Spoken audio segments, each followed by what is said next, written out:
What's up, everybody? Welcome to episode number 3 of the Let's Learn Angular series, where I record myself as if I'm on a live stream, only I'm not, so I'm not getting distracted by comments. But basically the idea is recording myself learning in real time, trying not to do any edits if possible so that you can learn along with me. So on the last episode, we learned how to scaffold out a component using the Angular CLI.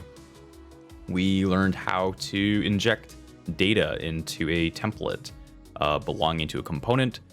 We learned how to use a pipe function, a built-in pipe function called uppercase. We learned, what else did we learn? Two-way data binding, and a little bit about how modules fit into the whole thing. So we have been, for those of you just joining late, we've been walking through this Tour of Heroes tutorial, which is the main tutorial on the Angular website. We got through most of section 1 in the last episode. I think we cut it off right after we got that two-way data binding working properly. Yeah, I believe we left off here. So we'll probably pick up there again. I did want to switch back into my notes real quick before we get this started. So earlier I did have a learning objective, which was basic understanding the template syntax. Realized that was kind of ambiguous, so I just, thought I put a few other things here. So basically we want to kind of learn about rendering, which I think we already did. I want to learn about props, or whatever the equivalent is in Angular for props. Loops, event handling. I'm sure there's some other stuff I'm just not able to think of right now. But yeah, just an overall understanding of that template syntax. Okay, and in the last video we also just documented a little bit about what we understood with components so far, and I don't think we added any new we did glossary of terms. We added interpolation binding, which is just a fancy way of saying injecting some data in the template language with some mustaches. And then application shell, which I think is just a fancy name for your root component, basically the entry point to your application. Okay, so all of that said, before we get started, I do have to switch back into VS Code. I'll open up my terminal here and just ng, whoops. I have to serve the application. So I believe that was ng serve -- open. -- open just means that it will open it up on port 4200 by default. And in case you forgot, this isn't just serving our application, but it's actually watching all of our files too. And every time I make a change and I save, automatically reloads the browser for us, which is a really handy thing Angular does for us out of the box. So here's our app so far. We left off with a two-way data binding. So I have this input, which is pulling its data from that component. So I have a hero object with a name property set to Windstorm. That's what's being used to render the title.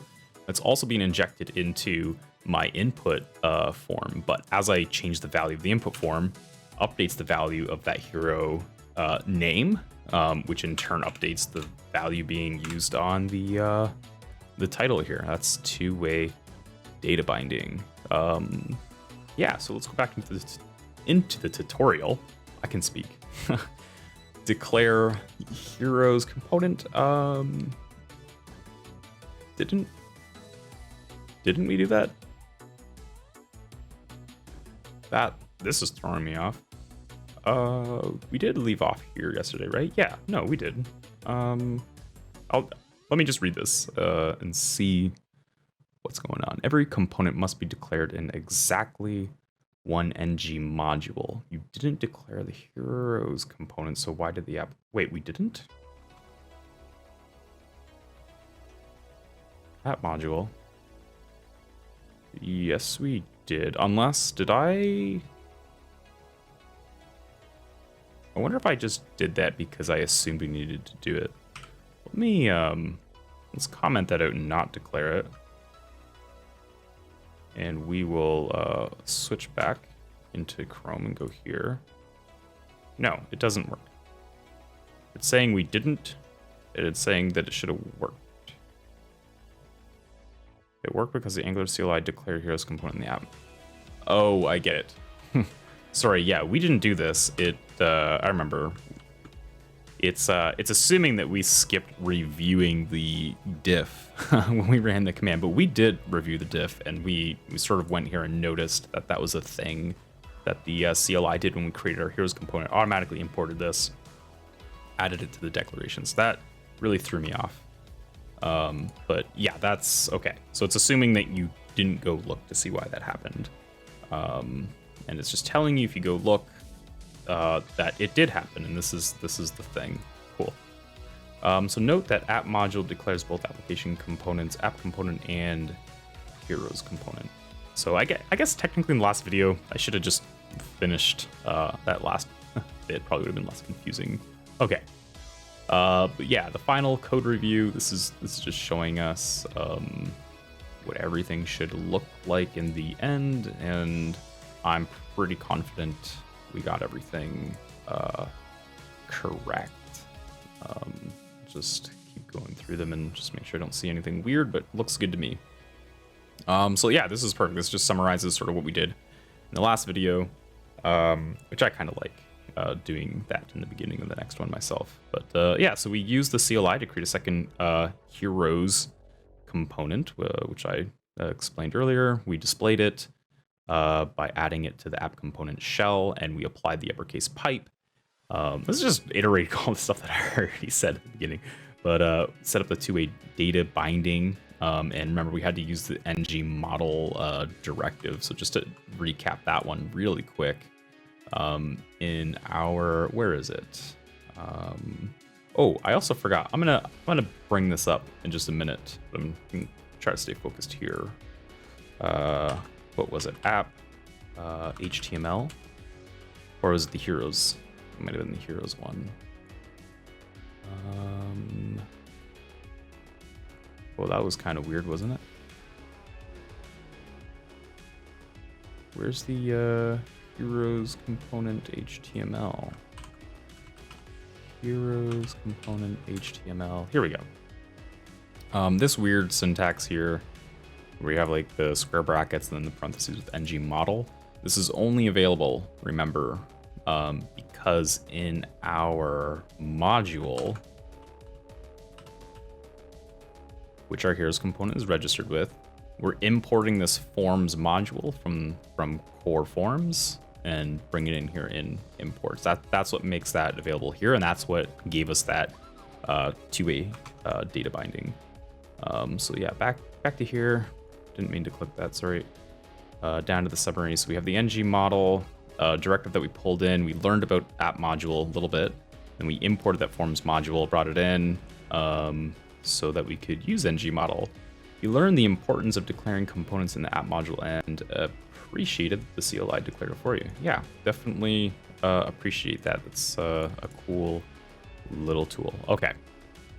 Back to VS Code, I did want to show you guys between videos. I remember last time I was saying there's probably an extension so that we can kind of like command click through things in Angular, and this is it. Only has 3.5 stars. I'm not sure why. Haven't used it much yet, but I gave it a quick test run before clicking record. And yeah, I don't know if I go. Let's go to our app template here, the app component HTML. Yeah, I guess we already did uncover a bug. 'Cause it seemed to not find. Oh, wait, it says 3 definitions. I wonder why it doesn't open up the HTML. See that? It only opens up the CSS. That's weird, right? Not sure why it would do that, but the cool thing that I saw that it did do is when you're on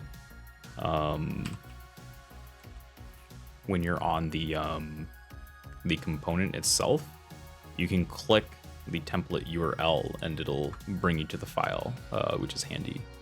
I'm not sure what other features it has, but I'm sure we'll uncover that as we go along. Let me just clean this up quick and get back into the tutorial. We're gonna move on to display a list.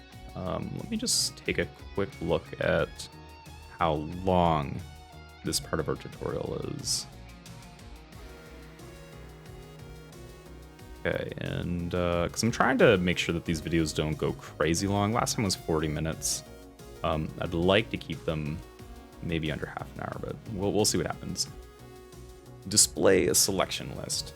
So in this page, you'll expand the Tour of Heroes application to display a list of heroes and allow users to select a hero and display the hero's detail.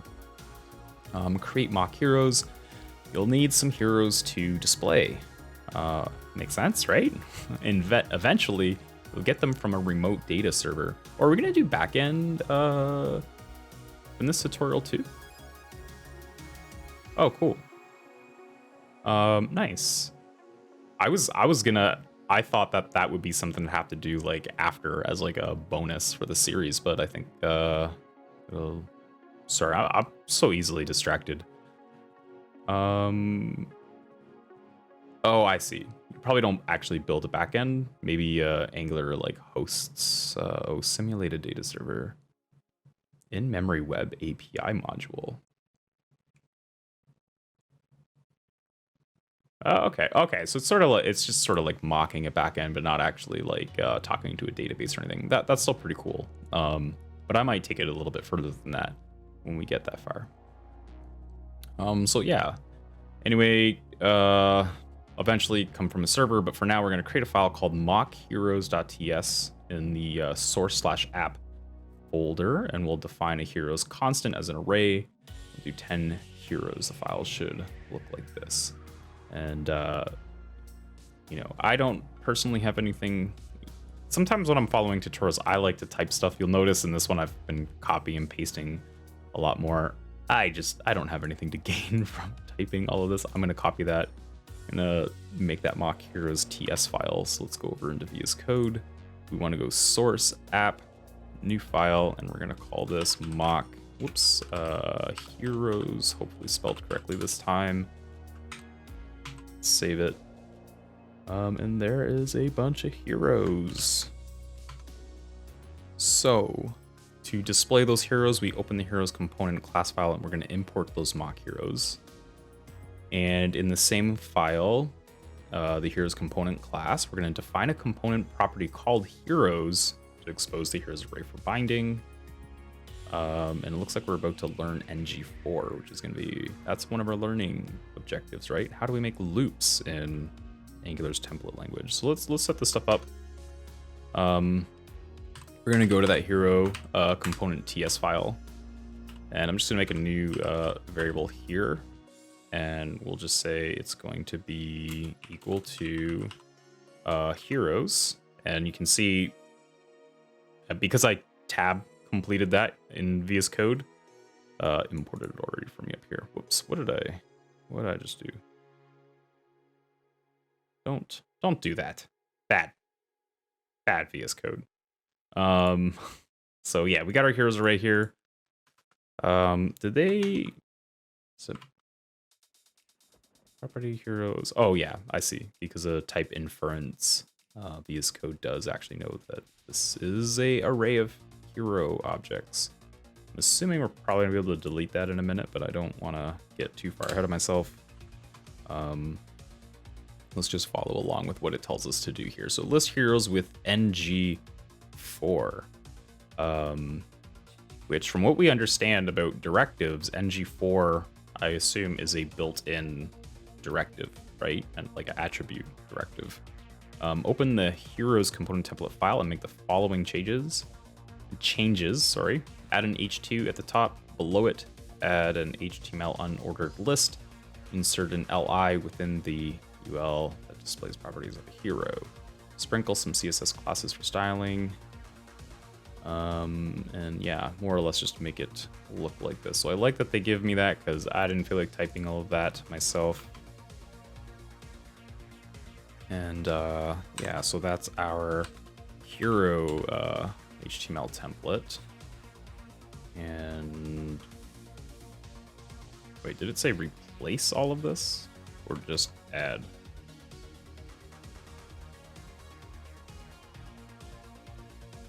Add an H2 at the top. My heroes. So I'm assuming they want us to replace all of this.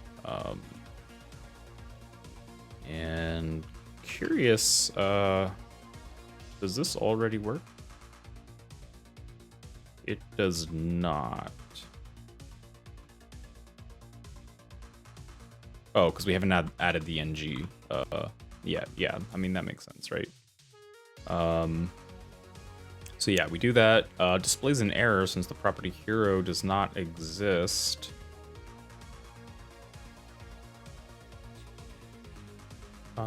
Yeah. We don't. Oh. This is confusing, but I think it expected us to delete this. It didn't say to, but we don't get an error because hero does exist in ours. But yeah, now we should get an error. Did it tell me to delete that? Not that it matters, but that's a bit of a hiccup in the tutorial. That's fine. So, yeah, we got the error. To have access to each individual hero and list them all, add an ng4 to the li to iterate through the list of heroes, and it just looks like this.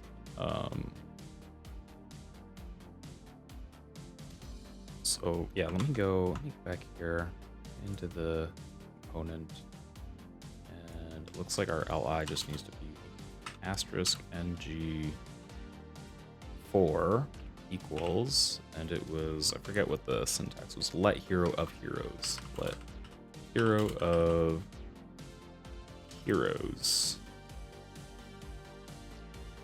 Did I do that right?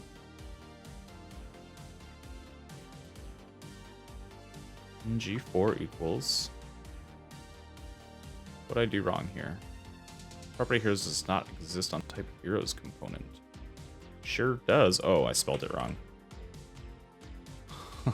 Okay, so that should work. There we go. And now we got our list of heroes. Nice. So this is Angular's repeater directive. It repeats the host element for each element in a list. The syntax in this example is as follows. Li is what we call the host element. Heroes holds the mock heroes list from heroes component class, the mock heroes list. And hero holds the current hero object for each iteration through the list. And don't forget to add the asterisk in front of ng4. It's a critical part of the syntax. Okay. So that sounds like a commit, and also we did a learning objective, but we will just say add a list of mock heroes using ng4. That's our commit. And if we go over into Notion, we can check this one off. Feel like, right? We did loops, some form of them. Now it wants us to style the heroes. So let's do that. The heroes list should be attractive and should respond visually when users hover over. The heroes should be attractive. Select the hero from the list. Okay, so in the first tutorial, you set the basic styles for the entire application in styles.css.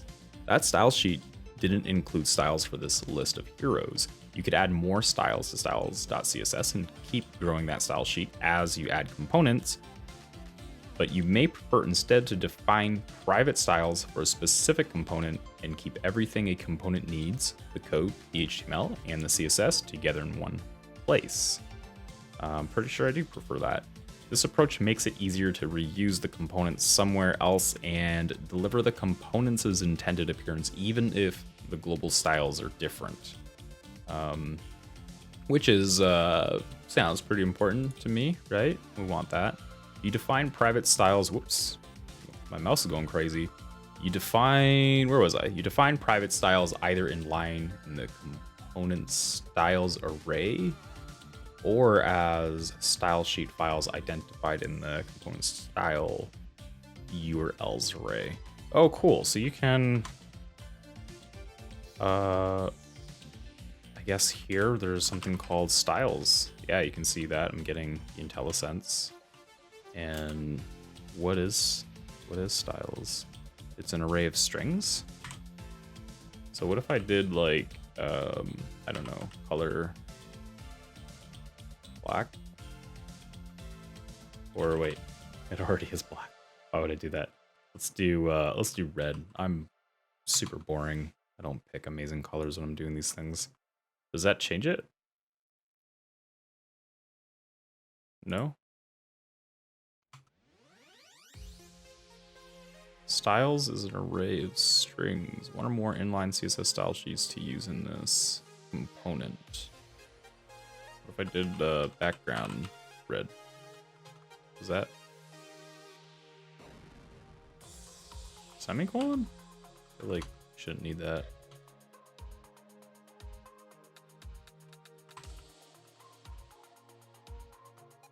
I don't know. It doesn't seem to work. You have to, maybe I actually have to add a selector. So maybe if I did like what UL, this would be weird if I do it this way, but yeah. What if I did inside the UL color was red? Did like that. Oh, okay. Oh, that I see. Okay. So obviously like not the prettiest, most ideal way to add CSS, but yeah, we're gonna get rid of that. We're gonna stick with just the external file, which I can control click onto or just F12 to open that because of that extension that I installed. And what does it want us to do? When the CLI generated that component, it created an empty style sheet for that component and pointed to it in component style URLs like this. Yeah, we already kind of saw that. So we'll open the file, which I already did, and paste in private CSS styles for the heroes component. You'll find them in the final code review at the bottom of this guide.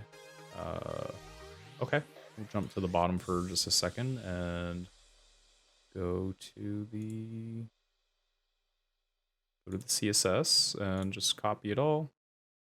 I'm not too interested in reading through all of this. I'm not really here for learning CSS today, so just put it in there and it's just gonna prettify everything. There you go. That's a lot nicer. Then I'll close that tab. We'll jump back over here. Excuse me. So yeah, styles and style sheets identified in the component metadata are scoped to that specific component. The heroes.component.css styles apply only to the hero component and don't affect the outer HTML or the HTML in any other component. Good to note.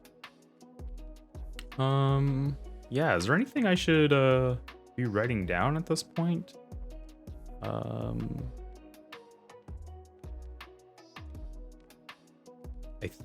I think that is like an important thing, maybe just to know about components in general. Just related to styles is style sheets linked in the just gonna kind of use the same syntax that they use in the docs, but it's like e component metadata are scoped to the component and are called private styles. Cool. Viewing details. All right. So when the user clicks a hero in the list, the component should display the selected heroes' details at the bottom of the page. In this section, you'll listen for the hero item click event and update the hero detail. That's definitely one of our learning objectives. Listening to click events. Add a click event binding to an LI like this.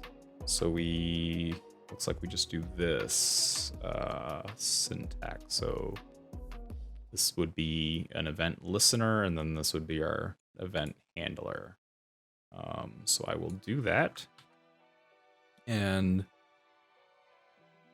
I'm assuming we're gonna have to add that, but let's go over here. Just clean up everything. We don't need that many things open. Go hero component. And, oh, sorry, not the TS file, but the template. And yeah, I'll add that here. Obviously, this doesn't exist yet. We're gonna have to add it. I'm assuming it's probably just gonna be as easy as adding a function, but let's see. So this is an example of Angular's event binding syntax. The parentheses around click tell Angular to listen for the li elements' click event. When the user clicks in the li, Angular executes the on select of hero expression. In the next section, define an on select method in hero's component to display the hero that was defined in the ng4 expression. So we're going to add the click event handler. And yeah, rename the component's hero property to selected hero. But so I wasn't supposed to delete that one. That's so confusing. There is a spot in this tutorial that doesn't make sense, but that's okay. It's still actually a really good tutorial overall so far, I feel like. It's well written. Rename the component's hero property, but don't assign it. There is no selected hero when the application starts. So basically, just above here, we're just gonna say selected hero, and we won't assign it anything, so we'll just say null. Excuse me. Oh, I see. It actually wants us to do it like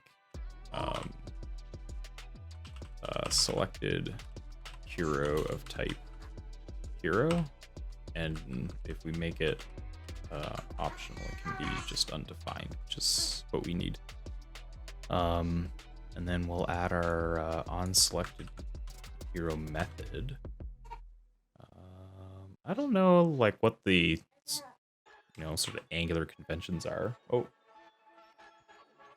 somebody's waking up. Hi. And I'm back. At least for a minute. We'll see how long he stays content for. But here's the method. So I'm just gonna throw it here for now. So we take in a hero, and we just set the selected hero to whatever the hero is that gets passed in. And this method is being called by our click handler over here on our template. So whichever li you click, that hero is going to get passed into here.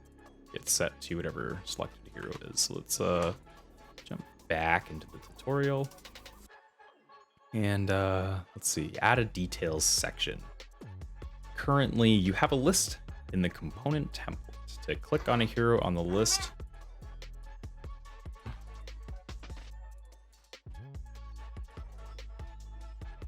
does he let me get this video done? Let's see. No, probably not. Okay, baby is good for now, and I'm back. So let's pick up where we left off. We were adding that detail section, right? So where was I? We're going to go to that component template. So we need a section for the details to render in the template. Add the following to this. We're gonna grab that. Oh, this is just like the whole thing, actually. So rather than add the following, it's actually replace. Oh, no, wait. I'm just reading this wrong. Never mind me. Add the following to this beneath the list section. Oh, so okay.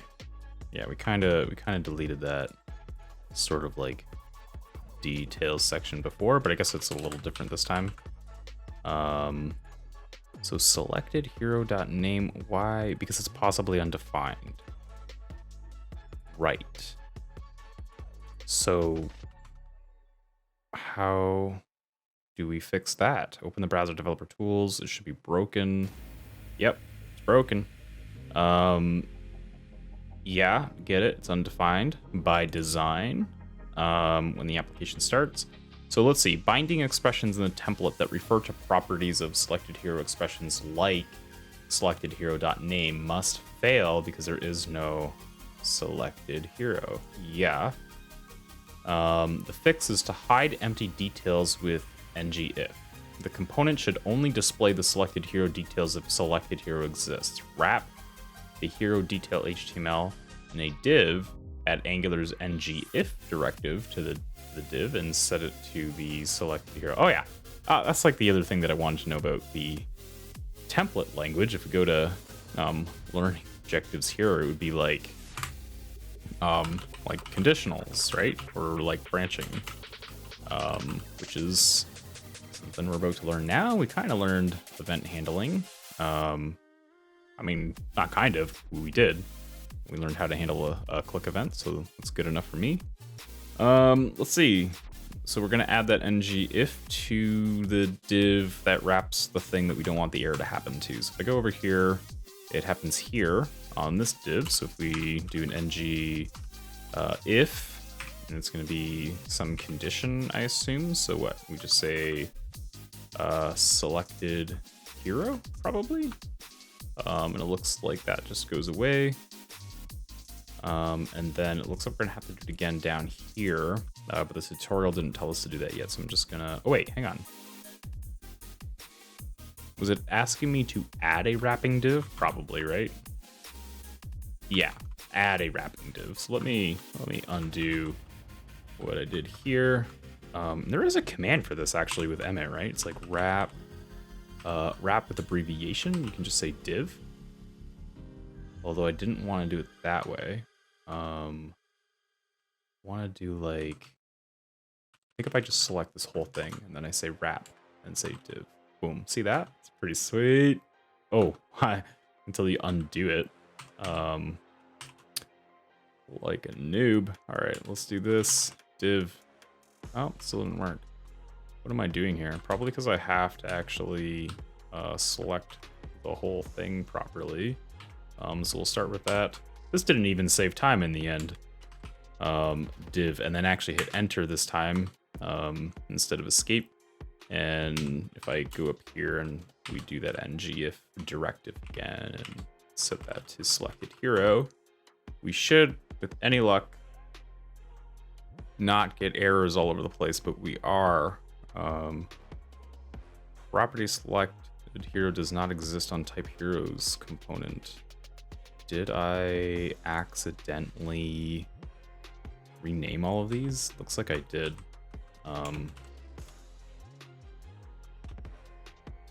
Okay, I'm not sure why that didn't work. In VS Code, you can Control D to keep selecting a selection, then you get into like multi-cursor mode. Didn't mean to do that. Meant to do that. Does that fix it? What did I do? I made a hot mess of something. What's going on here? Can't bind ng model since it isn't a known property of input. Somehow I like accidentally camel case a bunch of stuff that's not supposed to be camel case. I'm not sure what I did there. Either way, it's all fixed now. So if we go here, we shouldn't have the error, right? The runtime error that we were getting. Although selecting this doesn't do anything. Oh yeah, no, it does do something. I forgot. We wired that up earlier. So yeah, if I select tornado, we get tornado details. His ID is 20, and we got that two-way data binding things still happening. Toronto, that's a superhero, right? Yeah, that's pretty cool. Let's go. What do we want to? Kind of want to write some things down real quick. So I feel like this is, I don't know. Like I want to take notes on this stuff, but maybe I should, because I'm trying to remember that it's like asterisk ngIf. I probably will remember it like in the short term, but maybe in the long term, if I walk away from Angular again, I'll forget. But I mean, these are just like the equivalent to Vue, like vif or v4. So I don't know if I really need to take notes. This stuff seems pretty straightforward. And yeah, again, just don't forget the asterisk in front of the ngIf. It's a critical part of the syntax. But yeah, I don't know. Actually, the syntax for ng4 is a little weird. Just like the let thing of. So I might just grab this as like an example, just like for quick reference. So if we go down to concepts, I'll just say loops. I'll probably add like a API reference at some point. Although I'm sure there's lots of cheat sheets out there, so I probably don't even need it anyway, but I'll just say star ng4, and the example is just going to be this. Yeah, maybe put that in backtick so it's sort of formatted better. Do another one down here, and we'll call this one ngIf.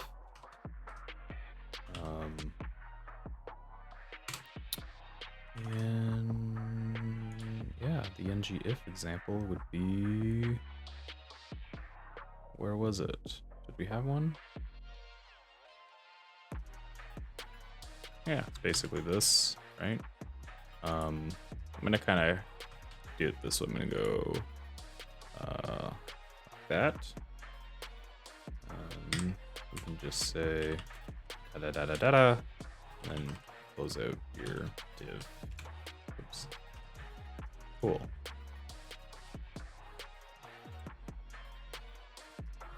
Or what do we call these? Built-in directives. Cool. So yeah, after we refresh, the details area is blank. Click a hero in the list of heroes and its details appear. The application seems to be working again. The heroes appear in a list and details about the clicked hero appear at the bottom of the page.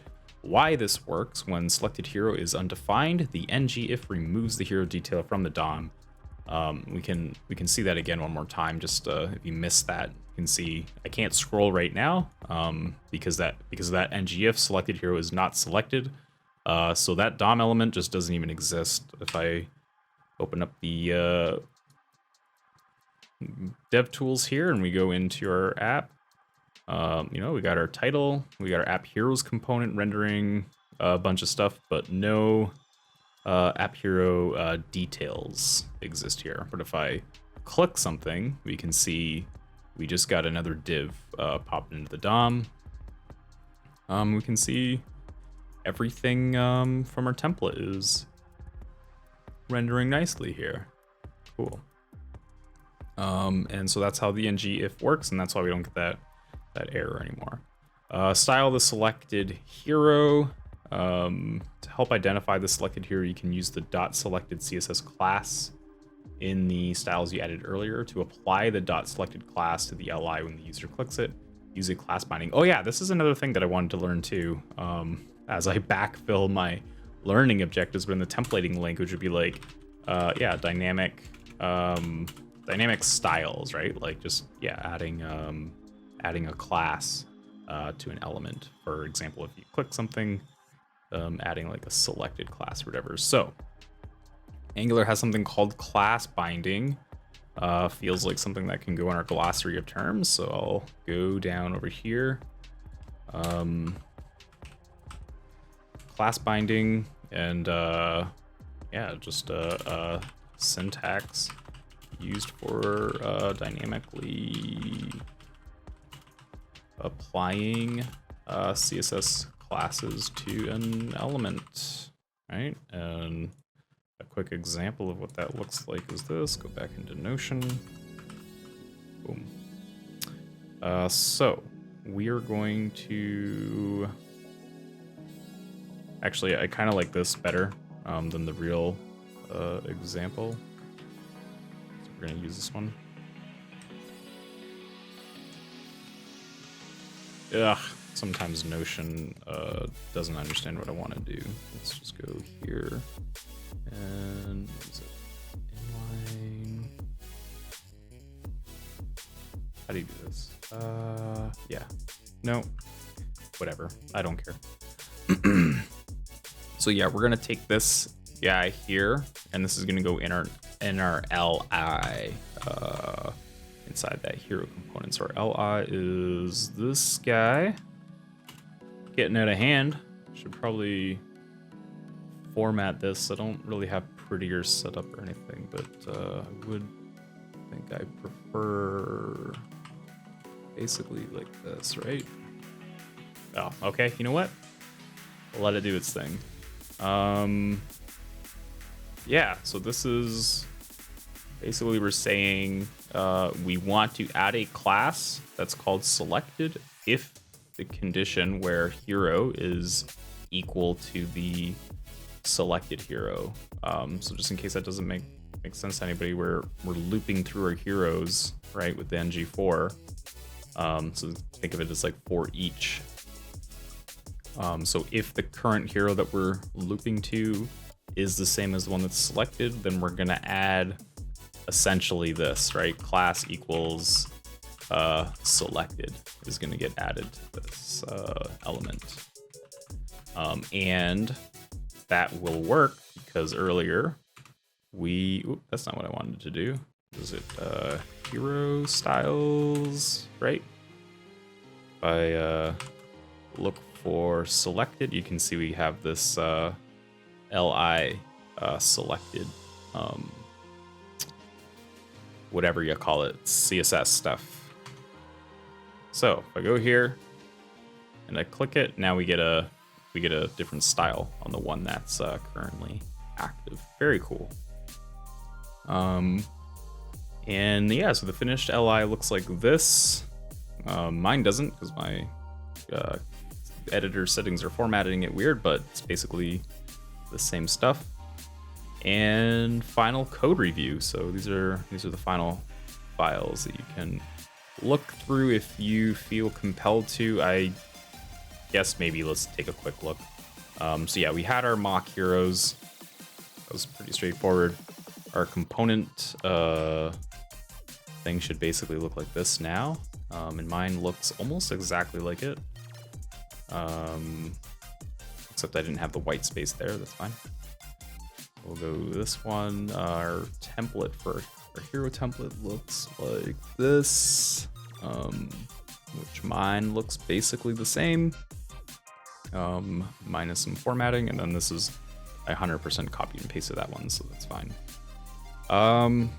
So yeah, I mean, to summarize, I guess this section, how are we doing for time? I still went over, eh? 42 minutes. That's okay. But yeah, the Tour of Heroes application displays a list of heroes with a detailed view. The user can select, we did a lot in this one. The user can select a hero and see the hero's details.